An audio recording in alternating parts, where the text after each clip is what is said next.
Assalamualaikum warahmatullahi wabarakatuh. Hamdan wa syukran lillah wa salatan wa salaman ala rasulillah wa ala alihi wa sahbihi wa mawalah. Allahumma salli ala nabiyyina Muhammadin wa ala alihi wa sahbihi ajma'in. Amma ba'du, qala Allah ta'ala fi kitabihil karim, a'udzu billahi minasy syaithanir rajim.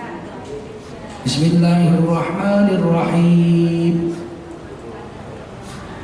Wa man yuti'illaha war rasul fa ulaika ma'al ladzina an'ama 'alaihim minan nabiyyin was-siddiqin wasyuhada'i was-salihin wa hasuna ulaika rafiqa. Qala Rasulullah sallallahu alaihi wasallam, man kharaja min baitihi fi talabil ilmi fahuwa fi sabilillah hatta yarji. Baginda Rasul bersabda, siapa keluar dari rumahnya untuk mendapatkan ilmu, orang itu adalah orang yang berjihad fi sabilillah sampai dia kembali ke rumahnya. Mudah-mudahan kita semua mendapatkan pahala jihad dari Allah SWT. Amin. Shadaqallahul azim. Shadaqa Rasuluhun Nabiyul Karim. Wa nahnu ala dzalika minasy syahidin wasyakirin walhamdulillahi rabbil alamin. Bapak Ibu sekalian, jamaah Masjid Raya Bintaro Sektor 9 Tangerang Selatan yang dimuliakan Allah SWT, wajiblah kita bersyukur pada Allah SWT di hari yang sejuk ini, bulan Ramadan. Allah kumpulkan kita sholat zuhur berjamaah dan bisa duduk dalam majelis ta'lim. Ini adalah satu kenikmatan paling besar yang Allah anugerahkan pada kita. Tahun depan kita tidak tahu apakah bulan Ramadan itu datang, kita masih hidup. Ramadan tahun depan pasti datang, tapi kitanya yang belum tentu masih bertahan hidup untuk menyongsong Ramadan dengan amal-amal saleh. Salawat salam kita sampaikan untuk baginda Rasulullah sallallahu alaihi wasallam. Semoga Allah memberikan keyakinan kepada kita untuk meyakini ajaran baginda Rasulullah sallallahu alaihi wasallam dan para sahabat radhiyallahu anhum ajma'in. Termasuk di hadis ke-18. An Abi Sa'id Al-Khudri radhiyallahu anhu, salah satu sahabat utama, kuburannya di Baqi.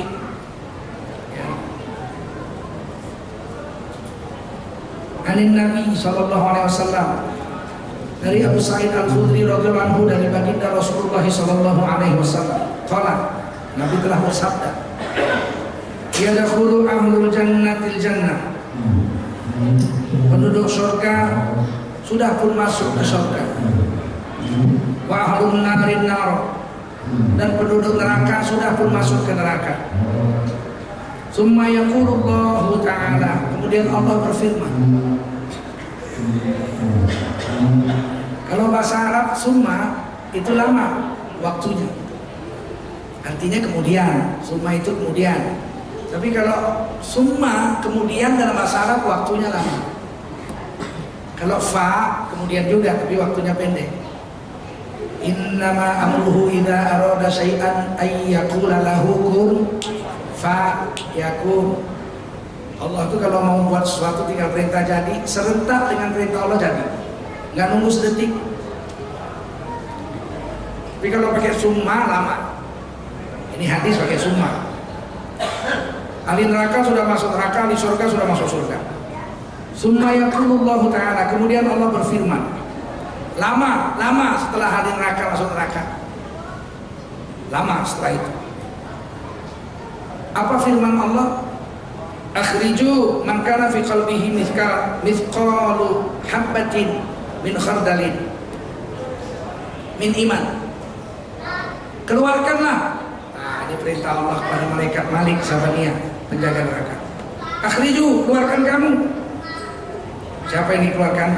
Man kana fi qalbihi, yang mana penduduk neraka di dalam hatinya terdapat mithqalu habatin min khardalin min iman. Terdapat satu iman sebesar biji sawi.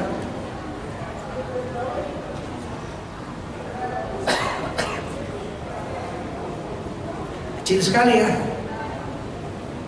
tapi ada imannya. Masuk neraka karena banyak dosa. Kan di akhirat kita dibagi tiga orang beriman. Orang beriman dibagi tiga.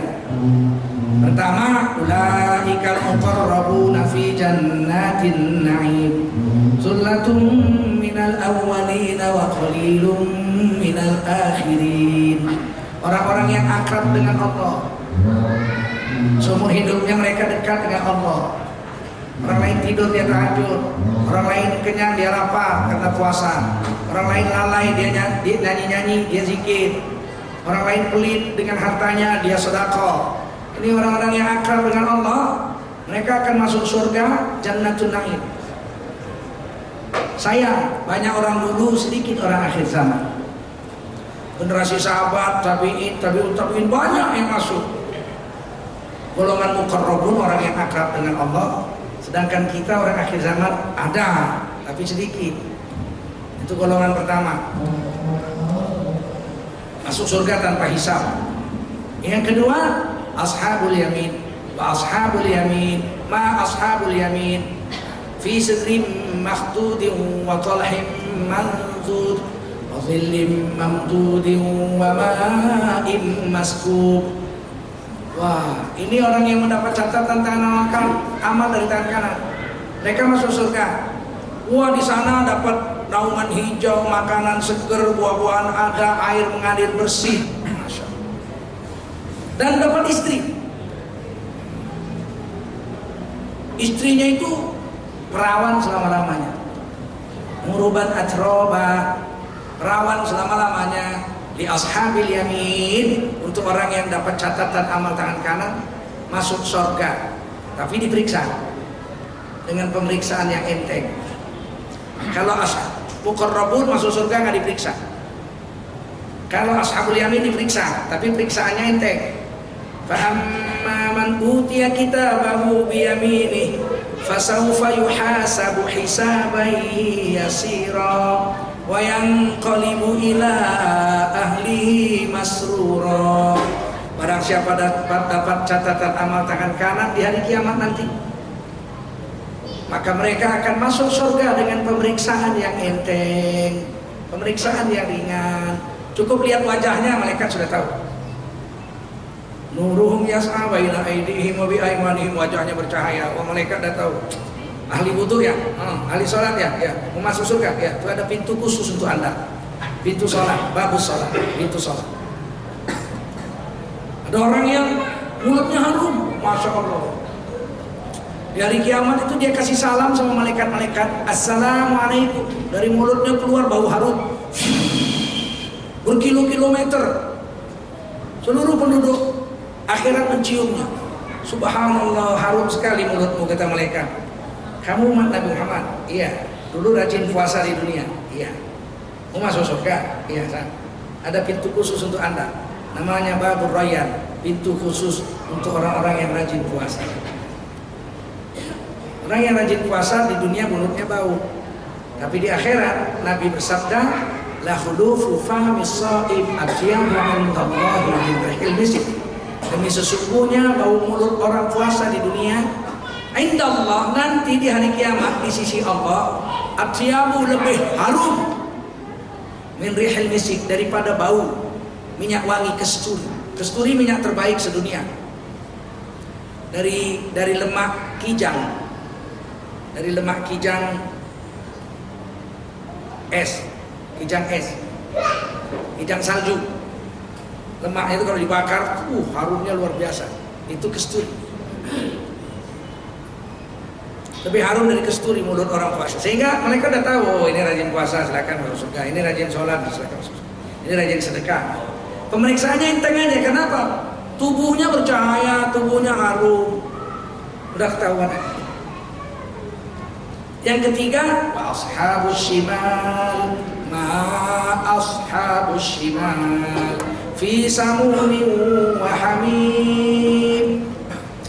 orang-orang yang mendapat catatan amal tangan kiri. Ini orang beriman semua, bukan orang kafir. Orang beriman. Wa kuntum azwajan thalatha. Kamu orang beriman dibagi 3. Surah Al-Waqi'ah bilang gitu. Yang ketiga ini ada iman, tapi catatan amal tangan kiri. Dia dibuang ke neraka. Dibuang ke neraka. Kenapa? Karena gagal dalam pemeriksaan. Dalam surah Al-Qiyamah, bukan dalam surah Al-Qiyamah, Al-Qari'ah, Allah berfirman, "Famma man thaqulat mawazinuhu fahuwa fi 'ishatir radiyah." Siapa yang ditimbang amal, banyakan amal baiknya dari amal jahatnya, dia masuk surga setelah ditimbang. Wa amma man khaffat mawazinuhu fa ummuhu hawiyah wa ma adraka ma hiya narun hamiyah. Kalau ditimbang amal lebih banyak amal jahatnya dari baiknya, apa boleh buat? Dia harus masuk neraka dulu. Ini ashabus shimal. Imannya ada, yakin dengan Allah dan Rasul, tapi nafsunya besar, mengalahkan iman dan akalnya di dunia. Sehingga lebih banyak dia mengikuti ajakan nafsu daripada ajakan iman dan akal. Apa boleh buat? Dia masuk neraka. Nah, setelah ahli neraka masuk neraka, ahli surga masuk surga. Ini hadis itu begini. Tapi ada satu lagi yang di luar kita. Kita kan 3 tuh, muqarrabun, ashabul yamin, ashabul shimal. Ada satu lagi, orang kafir. Kalau kafir dia nggak masuk yang 3 itu. Fa'amma man utiya kitabahu wara'a dhahri. Barang siapa dapat catatan amal dari belakang, dari punggung, ini kafir.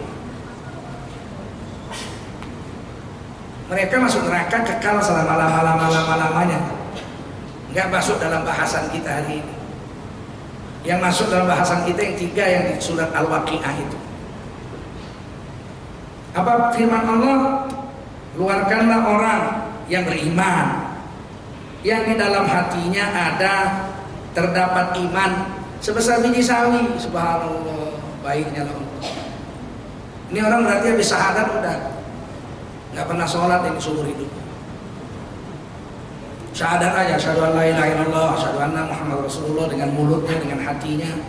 Habis itu udah nggak sholat sampai mati nih orang. Nggak puasa. Kenapa? Karena hanya ada iman, nggak ada amal baik. Iman sebesar-besar apa itu? Amalnya itu. Kalau sholat nggak mungkin. Karena sekali sholat pahalanya lebih baik dari seluruh dunia dan isinya. Itu sholat sunnah.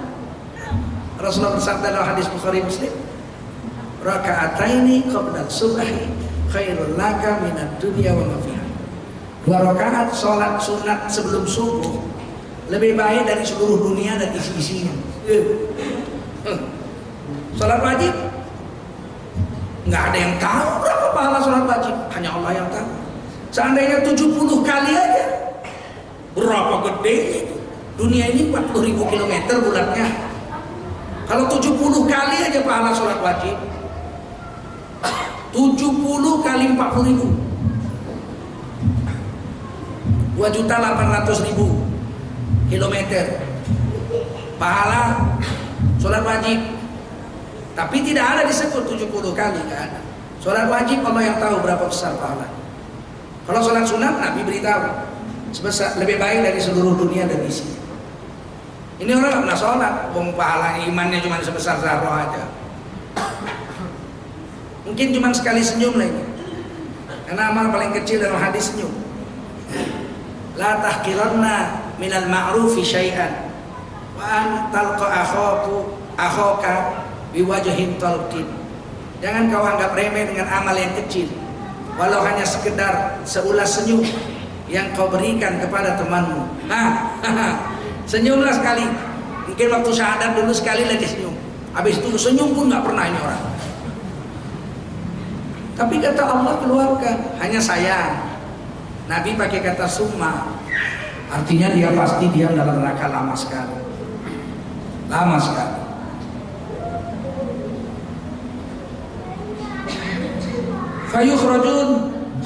Fayukhrajuna minha, dikeluarkanlah banyak nih. Karena Allah pakai kalimat, Rasul pakai kalimat jamak. Banyak yang senasib seperti itu. Wa yukhrajuna minha. Banyak. Jutaan orang yang nasibnya seperti ini. Qadis waktu dikeluarkan dari neraka keadaannya hangus. Kalau bahasa Jawanya gosong sok, betul-betul hangus, nggak berbentuk lagi. Ini perlulah kita. Sebab hari ini orang Islam ada yang sholat Jumat aja setahun sekali. Menunggu bulan Ramadan baru sholat Jumat, 4 kali Jumat. Satu Ramadan itu 4 kali Jumat. Dia cuma 3 kali, karena yang keempat dia pulang kampung. Nah, jadi cuma 3 kali dari 52 minggu setahun. Dia sholat Jumat cuma 3 kali, itu pun nunggu bulan Ramadan. Syawal nggak sholat Jumat lagi, apalagi sholat subuh. Nggak pernah sholat kecuali 3 kali. Itu buktinya masjid. Kalau Jumat penuh nih. Tapi kalau Ramadan Jumat sampai lebih banyak lagi, keluar lagi. Berarti yang keluar itulah yang sholatnya itu setahun sekali, nunggu Ramadan aja baru Jumatan. Kalau enggak kan nggak bertambah. Kalau yang sholat Jumat itu aja, maksudnya semua orang Islam laki-laki Jumatan, Ramadan atau tidak Ramadan sama aja, nggak ada yang bertambah dong. Kalau bertambah kan berarti ada yang nunggu setahun sekali baru sholat.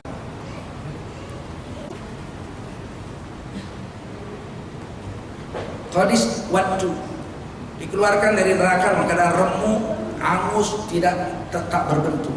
Jadi jangan mimpi. Ini kadang-kadang anak remaja ini kan sedikit nakal. Kami Pak kalau mati biarlah masuk neraka Pak. Kenapa? Di sana banyak artis-artis. Dipikirnya artis di sana tetap bahenol. Remuk. Mau tahu bagaimana remuknya manusia kalau masuk neraka? Ambil kutu, tahu kutu? Kutu rambut kah, kutu anjing kah, pokoknya kutu lah. Hidupkan kompor sampai apinya biru. Lemparkanlah ke kompor tuh, tunggulah 5 menit. Jadi apa tuh kutu? Manusia masuk neraka ya main-main. Fattaqun narallati waquduhan nas wal hijarah. Takutlah kamu kepada neraka yang bahan bakarnya adalah manusia dan batu. Manusia itu sampai marah, sampai mengeluarkan api. Dan batu. Kalau kayu dibakar 100 derajat apinya. Setelah 100 derajat habis. Kalau besi dibakar 2500 derajat Celcius cair. Kalah besi 2500 cair. Kalau batu 10.000 derajat Celcius pun tidak cair. Bagaimana kita membakar batu sampai batu itu mengeluarkan api? Berapa panasnya api neraka? Bahan bakar api neraka bukan batu bara, batu. Sangat panas. Sampai malaikat takut. Malaikat aja takut sama neraka. Apalagi kita manusia. Dan jangan kita berharap kita kebal sama api neraka.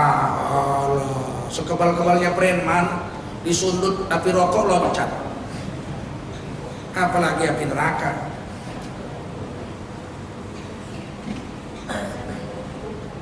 Jangan coba-coba kepingin masuk neraka. Di bulan Ramadan ini Nabi ajarin kita doa 2 kalimat. Allahumma innaka afuwun karim tuhibbul afwa fa'fu anna. Sebelumnya Allahumma inni as'aluka ridhaka wal jannah wa a'udzubika min sakhatika wan nar. Nabi ajarin ini diulang-ulang baca sepanjang hari bulan Ramadan. Syukur-syukur pas Lailatul Qadar ketemu Siti Aisyah radhiyallahu anha nanya, "Ya Rasul, kalau Lailatul Qadar datang kepada kami, apa doa yang kami baca?" Berarti kan orang yang dapat Lailatul Qadar itu tahu dia kalau dia dapat. Siti Aisyah nanya, "Kalau datang Lailatul Qadar pada kami, apa yang kami baca?" Kata Nabi, bacalah Allahumma inni as'aluka ridhoka wal jannah. Ya Allah, sesungguhnya aku minta ridhomu dan surga. Wa a'udzubika min sakhatika, dan aku berlindung daripada marahmu dan neraka. Ini diajari karena neraka jangan main-main. Jangan pernah mimpi masuk neraka, tidak ada kenyamanan di sana. Angus, gosong, tidak berbentuk. Fayulqauna fi nahril hayat. Mereka dicelupkan ke dalam sungai di tepi surga. Namanya nahrul hayat. Jadi fi nahril hayat. Dimasukkan ke dalam sungai di pinggir surga. Sebelum masuk surga, fayan butuna kamatan butul hibah, maka bertumbuhanlah daging-dagingnya, tubuhnya itu seperti tumbuhan satu benih yang keras bijinya, yang tumbuh di tepi sungai yang basah. Jadi kalau kita buang biji yang keras apa? Biji salah ya, atau biji karet, buang pinggir sungai, atau biji mergat, kolang-kaling keras, buang pinggir sungai. Nanti tiba-tiba trap keluar itu apanya? Kecambahnya kuning, trap mergat. Kira-kira kayak gitulah manusia. Dan tumbuh kecambah itu udah sebentar. Mana krep, mana begitu, pelan gitu. Kita pun gitu, direndam di sungai itu yang sudah hangus, nggak berbentuk tuh mulai basah, tumbuh lagi, akhirnya berbentuk sempurna seperti manusia, seperti kita ini lagi, kembali seperti ini. Fijani bisaid, di pinggir sungai. Alam taro annaha takhruju safra'u multawiyah. Tidakkah kamu melihat tunas dari biji yang keras yang di pinggir sungai itu keluar dalam bentuk kuning dan melingkar-lingkar? Nah, kayak gitulah kita nanti kalau masuk neraka. Mau masuk surga, saya nggak mau. Nauzubillah. Ya Allah, minan nar. Kami berlindung daripada neraka. Hanya sayang, di dalam hadis lain Nabi ceritakan, meskipun tubuhnya sempurna setelah dimandikan di sungai kehidupan itu, tetapi di keningnya nggak bisa sembuh. Di keningnya tertulis al-jahannamiyun, mantan penduduk neraka jahanam. Waduh, setiap jumpa orang tunduk, menyembunyikan tatonya itu, ya kan? Al-jahannamiyun. Menderita. Cuman di Indonesia aja mantan narapidana bangga. Kalau orang habis masuk penjara keluar, kalau dulu pindah kampung, menghilang sampai mati malu. Kalau sekarang enggak, keluar dari penjara jadi ketua partai. Asik juga di Indonesia ini. Indonesia ini yang paling aneh. Saya sempat ngarang lagu tapi nggak enak saya menyelesaikannya. Saking jengkelnya saya duduk di VIP room airport, ada televisi berita, koruptor tersenyum. Saking jengkelnya saya keluar, seni saya yang sudah saya tinggalkan 20 tahun lalu.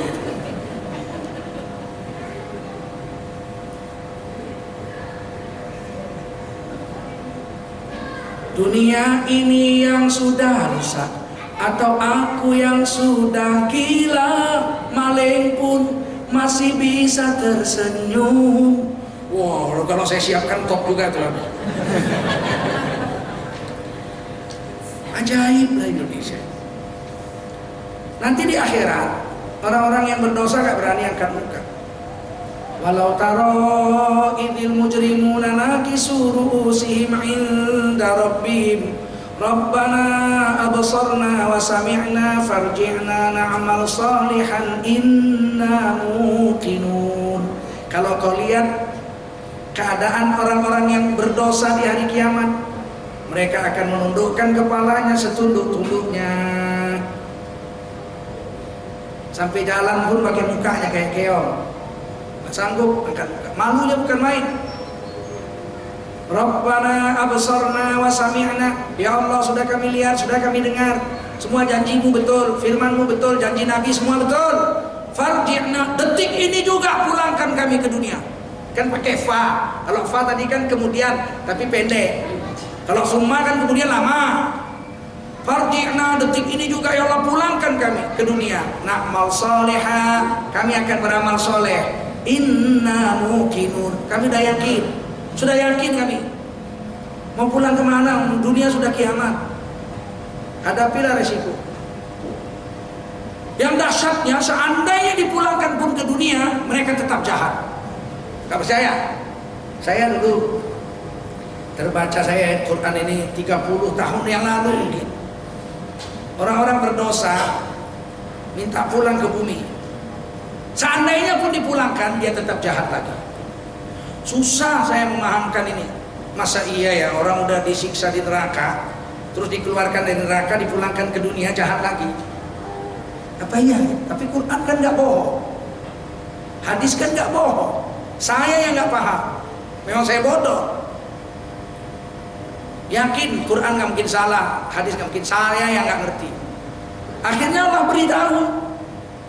beritahu karena kita sangka baik dengan hadis dan Quran. Allah beritahu. Bagaimana caranya? Satu hari ada orang sakit jantung, penyumbatan pembuluh nadi, sehingga darah yang dari sebelah kanan masuk lancar, tapi yang keluar nggak bisa. Waduh, jantungnya itu kan kejepit, itu penuh darah, sakitnya bukan main. Katanya seperti disembelih hidup-hidup sakitnya. Saya nggak ngerasain, belum pernah. Ya mudah-mudahan nggak usah. Wah, kayak ayam disembelih lah, gubrek, tolong. Datanglah dokter, kata dokter, wah ini bapak penyumbatan pembuluh nadi pak. Sakit sekali nih pak. Iya dokter, sakit sekali, ampun. Disuntik morfin, belum hilang, nggak hilang sakitnya, masih sakit. Disuntik morfin, masih sakit. Dahsyatnya penyumbatan pembuluh nadi. Lantas bapak ini nanya, dokter apa sebabnya saya begini? Oh sebabnya bapak merokok. Oh iya saya merokok. Makanya seluruh racun-racun rokok itu menutupi pembuluh nadi bapak, jadi sempit, jalan darah nggak lancar, sakitnya bukan main ini pak. Apa kata bapak itu? Demi Allah, saya ceraikan rokok talak 3. Masya Allah, talak 3. Saya tidak akan merokok lagi sampai mati dokter. Nangis. Dirawat 2 minggu kemudian dia sembuh. Apa yang terjadi? Diingatkan sama anak sama istrinya, pak yang rokok lagi pak, sakitnya bukan main pak. Iyalah kan aku yang rasain. Diam-diam di WC rokok. Ya Allah, udah merasakan siksa begitu sakit, orang masih merokok juga. Sama aja, orang udah merasakan siksa di neraka sakit, dipulangkan pun ke dunia jahat juga. Itulah maka sebabnya orang yang baik seumur hidupnya mati soleh langsung masuk surga selama-lamanya. Sementara orang yang kafir 60 tahun kafir di dunia, 60 tahun mati, masuk nerakanya miliaran tahun abadi selama-lamanya. Ada satu orang yang cerdas, dia nanya sama gurunya, Pak Guru, kok nggak adil rasanya Pak? Kenapa? Ya, cuman baik 60 tahun masuk surga selama-lamanya, cuman kafir 60 tahun masuk neraka selama-lamanya. Harusnya kan kafir 60 tahun masuk neraka 60 tahun. Nah, itu kan katamu, kata gurunya. Allah Maha Adil. Alaihissallahu bi ahkamil hakimin. Siapa yang paling adil selain Allah? Nggak ada. Maka guru ini bilang, seandainya orang soleh 60 tahun dia soleh mati, masuk surga selama-lamanya, karena Allah tahu seandainya dia dihidupkan 6 juta tahun pun dia tetap soleh 6 juta tahun. Sebaliknya orang kafir 60 tahun kafir mati kafir 60 tahun, seandainya dihidupkan Allah 6 juta tahun pun dia tetap kafir. Sudah dibuktikan Nabi Nuh 950 tahun kafir, 950 tahun umatnya nggak mau beriman. Kurang apa Nabi Nuh? Lailan wan nahara, dakwah malam dan siang. Nabi yang disebut dakwah malam dan siang Nabi Nuh. Lailan wan nahara, malam dan siang. Biasanya malam tahajud nabi-nabi, siang dakwah. Kalau Nabi Nuh malam dakwah, siang dakwah, luar biasa. Tetap aja kafir semua 950 tahun. Yang beriman cuman 80 orang. Nabi Nuh dakwah mulai jadi nabi umur 480. Wafat 950, 470 tahun Nabi Nuh dakwah malam dan siang. cuman punya murid 80. Berarti kan setiap 5 tahun cuma dapat 1.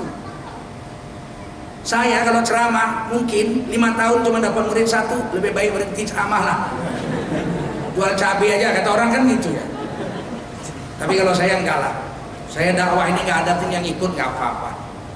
Karena dakwah ini biar nggak ada yang ikut, kita tetap berpahala. Nabi Sam'un dakwah seumur hidup, istrinya aja Dalilah nggak mau masuk Islam. Istrinya Sam'un dan Dalilah. Orang Inggris nggak bisa bilang Sam'un wa Dalilah, dia bilang Samson and Delilah. Nabi itu Nabi. Dari 313 Rasul, Sam'un salah satu Nabi. Kata Nabi, Sam'un itu dakwah sendiri, perang sendiri, masuk surga sendiri. Saya terbaca satu hadis waktu masih remaja, Nabi lihat ke langit, tersenyum Nabi, senyum manis. Sahabat tanya, Nabi kalau lihat langit senyum, diperlihatkan kepada aku keadaan hari kiamat.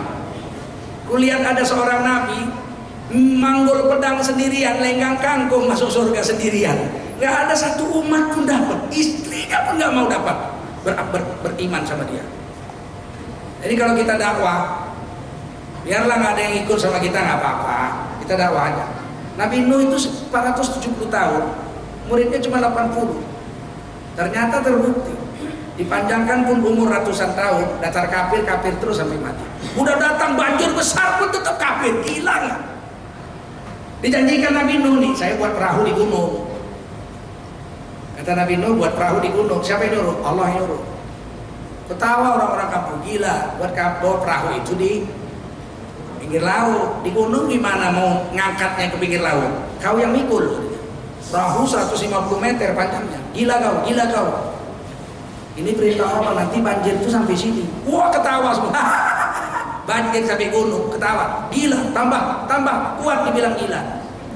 Ternyata kemudian datang banjir, fi maujin kal jibal. Ombak yang datang setinggi gunung. Rame-rame kah naik perahu? Tidak, nggak mau naik perahu. Tetap kafir, dahsyatnya.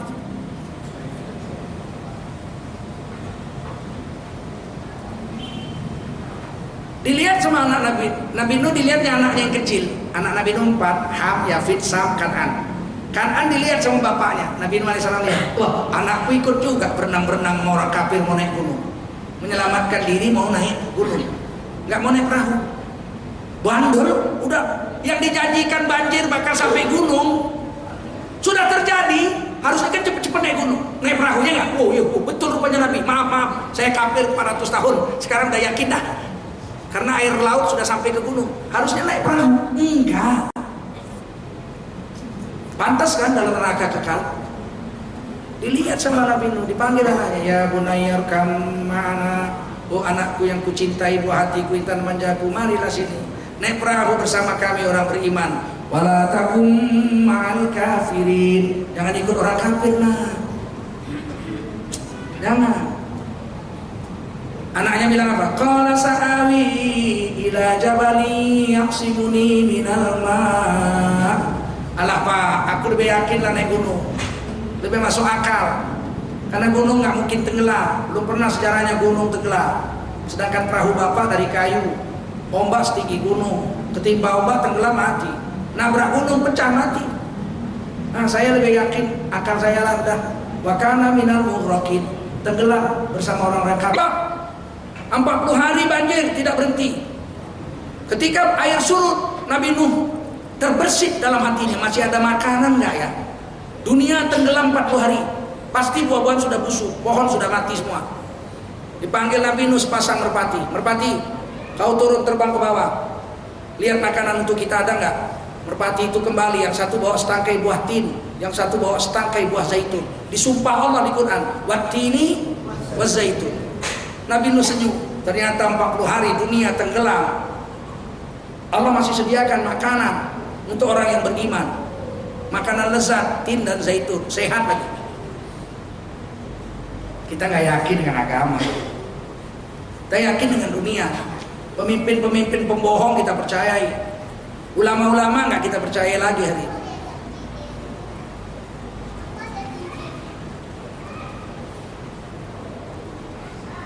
Ketika banjir sudah reda, Nabi Nuh sudah turun lagi dari gunung. Itu perahu Nabi Nuh itu nyangkutnya di puncak, di setengah gunung. Gunung itu tingginya 5.000-an meter. Itu perahu di tengah-tengah, sekitar 2.500-an meter perahu itu nyangkut. Gunung itu di kitab Taurat disebut Gunung Ararat. Kalau di kitab Quran disebut Judi, wastawat alal judi. Gunung perahu itu nyangkut di Gunung Judi. Sudah dapat perahunya. 150 meter panjangnya. Sudah diteliti kayunya. Kabarnya kayunya itu kayu jati dari Jawa Timur. Berapa payahnya bawa kayu dari Jawa Timur ke sana, ke Turki. Bukan berarti Nabi Nuh orang Jawa Timur. Ini banyak yang ngawur aja. Ada sekarang ustadz ceramah di YouTube, Nabi Sulaiman katanya orang Jogja. Kuil Sulaiman itu Borobudur. Kenapa? Karena di Jogja ada namanya kampungnya Kampung Sleman. Aduh, ampun. Lah, Ratu Balkisnya Nyai Roro Kidul. Aduh, gundul. Kapan Nabi Sulaiman hidup? Kapan Borobudur dibangun? Borobudur dibangun abad ke-8. Sedangkan Nabi Sulaiman 1000 tahun sebelum Nabi Isa. Nggak nyambung. Ada juga yang percaya. Ada. Nah, memang agama di Indonesia ini sontoloyo banyak. Aliran sesat di Indonesia ini Pak, alhamdulillah sih belum terlalu banyak. Baru 360.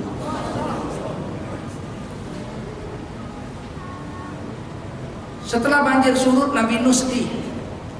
Karena janji Allah, orang beriman dan keluarga Nabi Nuh akan diselamatkan dari banjir. Kenyataan setelah banjir reda, anak Nabi Nuh 3 selamat, Kan'an yang paling dicintai yang bungsu malah mati. Padahal janji Allah keluarga Nabi dan orang beriman selamat. Nabi Nuh doa, ya Rabbi inna bani min ahli. Ya Tuhanku, sesungguhnya anakku itu Kan'an, kan keluargaku kok mati. Ditegur sama Allah, kau jangan nanya apa yang kau nggak tahu. Qala ya Nuh innahu laisa min ahlik. Hai Nabi Nuh, anakmu bukan keluargamu. Innahu amalun ghairu sholih. Dia beramal tapi amalnya tidak soleh. Kafir jadi soleh aja nggak bisa. Bagaimana bisa kafir jadi jujur? Biarlah kafir asal jujur. Jujur itu setingkat di bawah Nabi. Itu yang saya baca di awal ceramah ini. Wa may yuti'illaha war rasul, siapa bisa taat sama Allah sama Rasul seumur hidupnya, fa ulaika ma'al ladzina an'ama 'alaihim minan nabiyyin was-siddiqin wasyuhada was-shalihin. Siapa yang bisa taat sama Allah sama Rasul seumur hidupnya, maka mereka akan bersama dengan orang-orang yang telah kami beri nikmat atas mereka, yaitu para nabi, siddiqin, yaitu orang-orang yang jujur. Orang jujur itu setingkat di bawah Nabi. Wasyuhada, orang-orang mati syahid, dan orang-orang soleh. Surah Hud tentang Nabi Nuh tadi, orang kafir jadi soleh aja nggak bisa. Bagaimana kafir bisa jadi siddiq? Gak usah percaya, saya lebih percaya Quran. Nah, ini kita harus jaga dan hati-hati.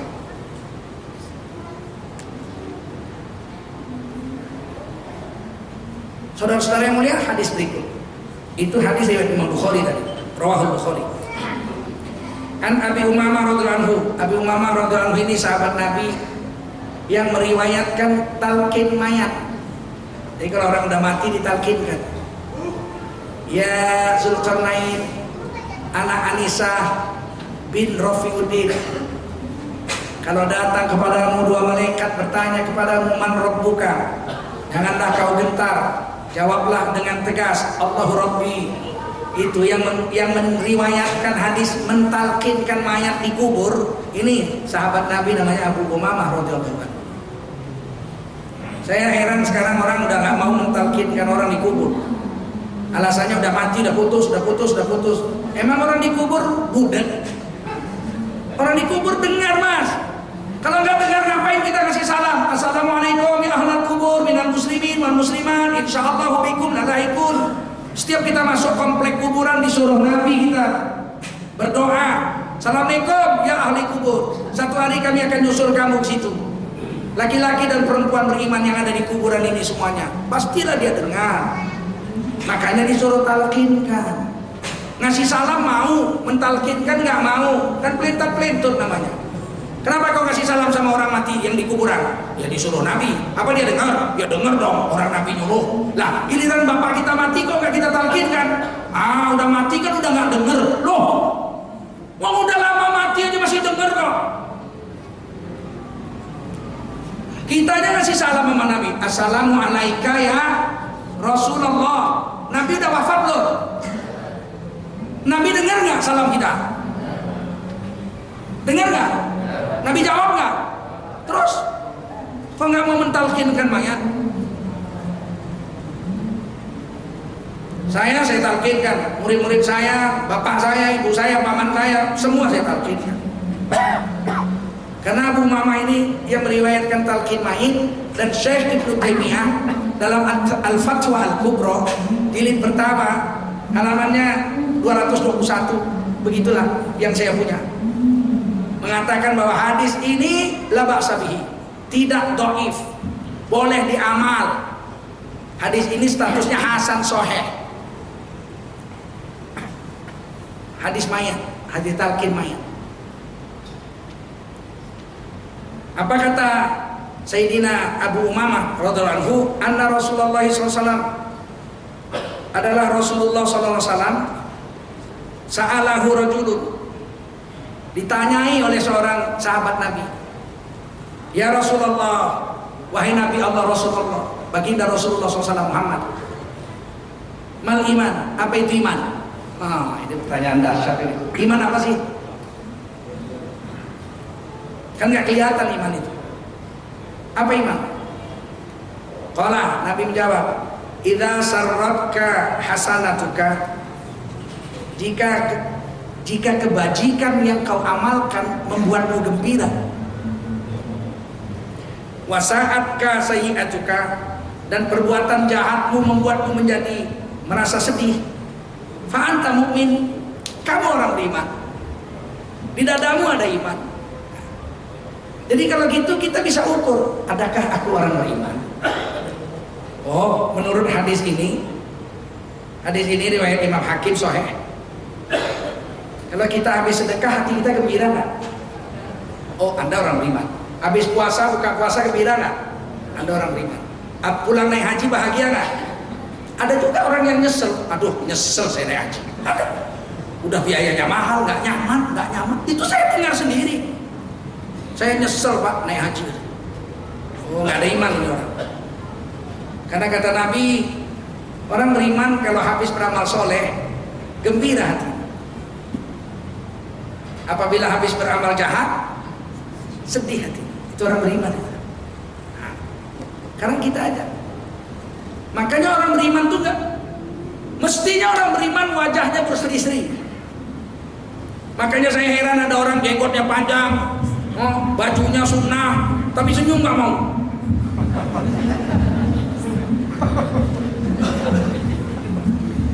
Nabi bilang kalau dia orang beriman, setiap amal soleh yang dia buat membuatnya dia bahagia. Wujud kebahagiaan itu di wajah, betul nggak? Jika hati gembira, munculkah kegembiraan itu di wajah? Muncul nggak? Kalau hati sedih, munculkah kesedihan itu di wajah? Terus ada orang ngaku beriman, paling soleh, mengikut salafus soleh, tapi wajahnya nggak pernah senyum, suntu aja. Pulang dari masjid, pergi ke masjid, dengar orang sholawat,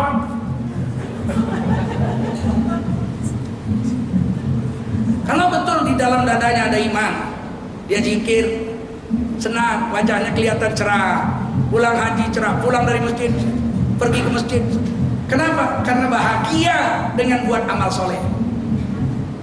Nah, ini introspeksi diri, jangan marah sama saya, ini Tengku menghina. Enggak lah, masa menghina. Saya mensyarahkan hadis ini, enggak saya karang-karang. Cobalah, Kalau ada kawan kita yang nggak mau senyum, kasih tahu, kau ini gimana sih? Apa sih yang menyebabkan kau selalu merengut aja? Ya saya jijik sekali dengan masjid itu.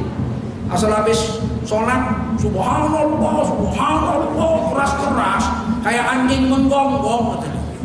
Di Batam dibilangnya anjing menggonggong. Orang zikir di masjid, la ilaha illallah habis sholat maghrib, dibilangnya itu anjing-anjing lagi menggonggong.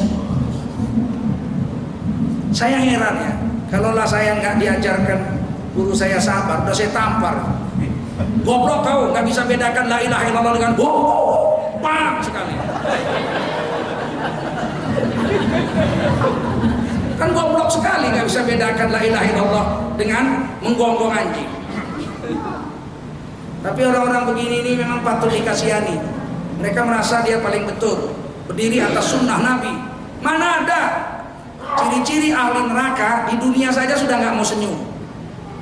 Dan ciri-ciri ahli surga di dunia saja wajahnya sudah berseri-seri.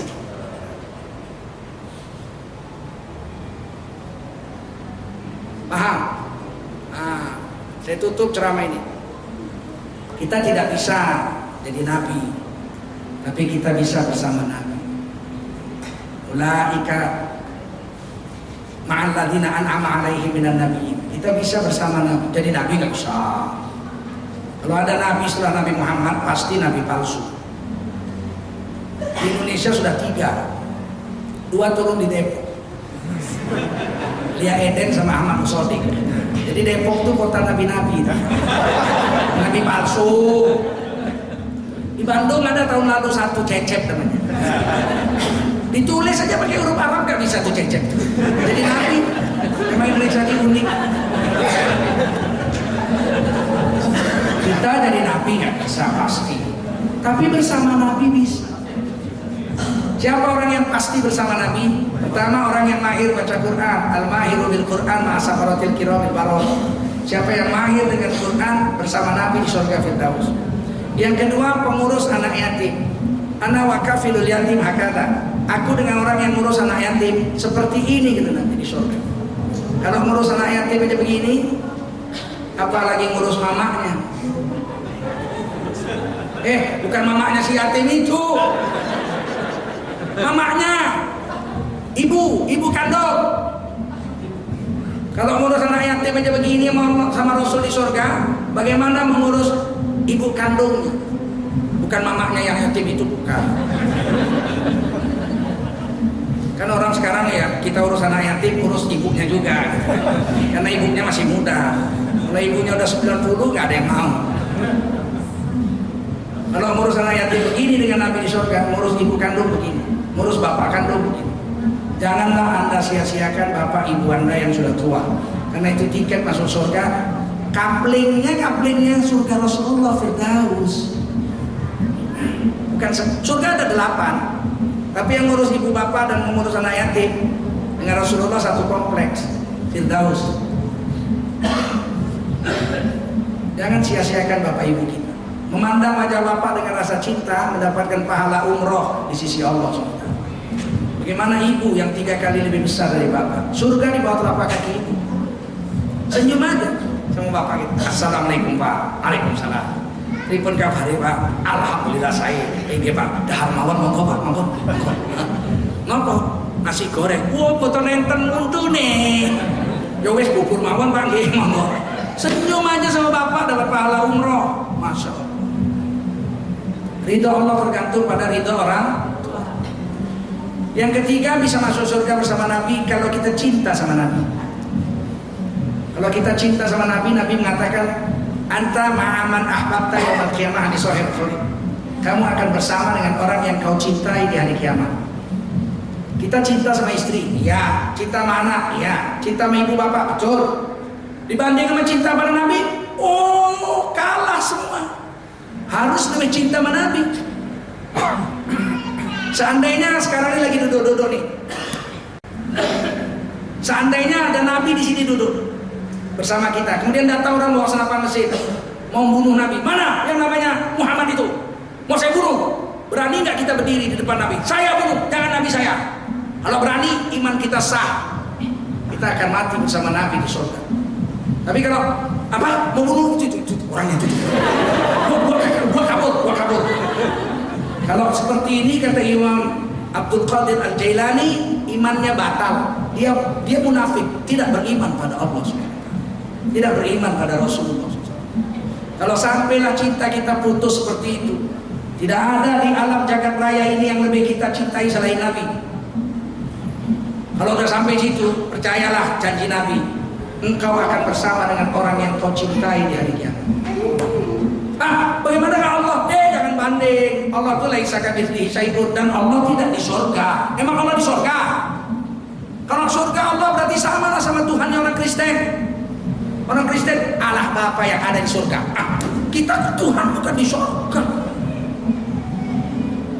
Kita bersama Rasulullah SAW jika kita mencintai Nabi.